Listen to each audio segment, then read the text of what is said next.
Dans le sud du pays, un projet d'envergure prend forme, celui de la réhabilitation de la route Sénoba-Ziguinchor-Mpac. Ces travaux sont confiés aux différentes entreprises sur l'O1, donc qui va de Sénoba à Wandifa sur 40 km. Avec une distance totale de 217 km de route revêtue, 115 km de pistes et 23 km de voirie, ce projet ambitieux est financé à hauteur de plus de 115 milliards de francs CFA. Un investissement majeur pour le désenclavement des régions du sud du pays. Satisfaisante parce que la route sera bientôt livrée. Satisfaisante parce que le taux d'exécution est le plus avancé de tous les chantiers en cours au Sénégal, que j'ai déjà visités.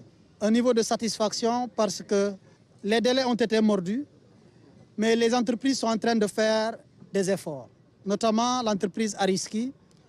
Ils sont en train de faire des efforts parce qu'il y a quelques arriérés de décompte à faire, mais ils ont serré la ceinture. Je salue leur élan patriotique. La rénovation de cette route est cruciale pour le désenclavement des localités environnantes. Les habitants de ces régions attendent avec impatience une amélioration significative de leur accessibilité et de leurs conditions de vie. Et pour cela, des aménagements connexes y ont été intégrés. C'est ça la beauté de ce type de projet que je salue à sa juste valeur. À chaque département, à chaque commune, à chaque village qui est traversé, la quasi-totalité des écoles qui sont à bord bénéficient de clôture, que ce soit des écoles primaires ou des lycées, des dispensaires et des postes de santé.